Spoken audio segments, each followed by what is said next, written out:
കുറച്ച് ഓണ വിഭവങ്ങളായാലോ? നമുക്കപ്പോൾ ഇന്നൊരു പായസത്തിൽ തന്നെ തുടങ്ങാം. ഞാൻ ഇന്നിവിടെ കാണിക്കാൻ പോകുന്നത് നല്ല ഈസി ആയിട്ട് ഉണ്ടാക്കാൻ പറ്റുന്ന ഒരു ക്യാരറ്റ് പായസമാണ്. വളരെ കുറച്ച് ഇൻഗ്രീഡിയൻസ് വെച്ചിട്ടാണ് ഇന്നിവിടെ ഉണ്ടാക്കുന്നത്. അപ്പോൾ വായോ നമുക്ക് റെസിപ്പിയിലോട്ട് പോകാം.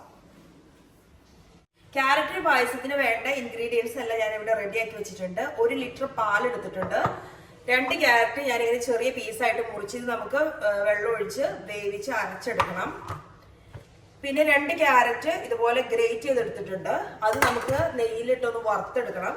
പിന്നെ കുറച്ച് ചവ്വരി, ഒരു ഏകദേശം 1/2 കപ്പ് ചവ്വരി ഉണ്ട്. ഇത് കണ്ടൻസ്ഡ് മിൽക്ക്, ഏലക്കായ പൊടിച്ചത്, പിന്നെ നമുക്ക് വറുത്തിടാനായിട്ട് അണ്ടിപ്പരിപ്പ്, പിന്നെ മധുരത്തിന് ആവശ്യത്തിന് പഞ്ചസാര, വറുത്തെടുക്കാനുള്ള നെയ്യ്.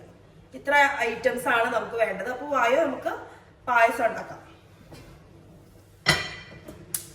അപ്പോൾ ആദ്യമേ തന്നെ നമുക്ക് ചവ്വരി ഇരട്ടി വെള്ളം ഒഴിച്ച് വേവിക്കാനായിട്ട് വെക്കാം. കൂടെ തന്നെ നമ്മൾ നുറുക്കി വെച്ചിരിക്കുന്ന ക്യാരറ്റും കൂടെ വേവിക്കാൻ വെക്കാം. അതിനുശേഷം ഒരു പാനിൽ അല്പം നെയ്യ് ഒഴിച്ച് നമുക്ക് കശുവണ്ടി വറുത്ത് മാറ്റി വെക്കാം. അതേ പാനിൽ തന്നെ ബാക്കിയുള്ള നെയ്യിൽ ഗ്രേറ്റ് ചെയ്ത് വെച്ചിരിക്കുന്ന ക്യാരറ്റിൽ ഒരു 3-4 ടീസ്പൂൺ പഞ്ചസാരയും കൂടെ ഇട്ട് ഒന്ന് നന്നായിട്ട് വഴറ്റിയെടുക്കാം.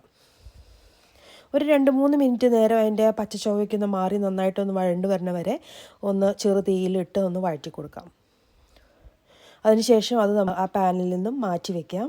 എന്നിട്ട് അതിലേക്ക് നമ്മൾ എടുത്ത് വെച്ചിരിക്കുന്ന 1 ലിറ്റർ പാല് 1 ഗ്ലാസ് വെള്ളം കൂടി ഒഴിച്ച് നമുക്ക് തിളപ്പിക്കാനായിട്ട് വെക്കാം.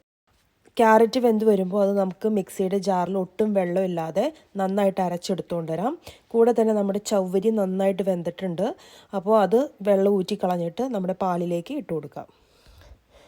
പാല് ഒരു നല്ല തിള വരുമ്പോൾ നമുക്ക് ഈ ക്യാരറ്റ് അരച്ചതും കൂടെ അതിനകത്ത് ഇട്ട് കൊടുക്കാം. ക്യാരറ്റ് ഇടുമ്പോൾ തന്നെ അതിൻ്റെ കളറൊന്ന് മാറും, നല്ലൊരു പിങ്ക് കളർ കിട്ടും. വീഡിയോയിൽ അത്ര ക്ലിയർ ആയിട്ട് കാണുന്നില്ല, പക്ഷെ നേരിട്ട് കാണാൻ നല്ല കളറാണത്.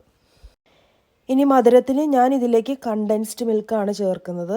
നിങ്ങൾക്ക് കണ്ടൻസ്ഡ് മിൽക്കിന് പകരമായിട്ട് പഞ്ചസാര ഉപയോഗിക്കാം, അല്ലെങ്കിൽ രണ്ടും കൂടെ മിക്സ് ചെയ്ത് ആവശ്യത്തിന് മധുരം അനുസരിച്ച് ഇട്ട് കൊടുക്കാം. ഞാൻ ആ ജാറിൻ്റെ ഏകദേശം പകുതിയോളം കണ്ടൻസ്ഡ് മിൽക്ക് അതിനകത്തേക്ക് ഉപയോഗിച്ചിട്ടുണ്ട്. ഞാനൊരു മീഡിയം മധുരത്തിലാണ് ഇത് ഉണ്ടാക്കിയിരിക്കുന്നത്. നിങ്ങളുടെ മധുരം അനുസരിച്ച് കണ്ടൻസ്ഡ് മിൽക്കോ പഞ്ചസാരയോ ഒക്കെ ഇട്ട് കൊടുക്കുക. കൂടെ തന്നെ നമുക്ക് ഏലക്കായ പൊടിച്ച് ഞാനൊരു 1.5 ടീസ്പൂൺ ഇട്ട് കൊടുത്തിട്ടുണ്ട്.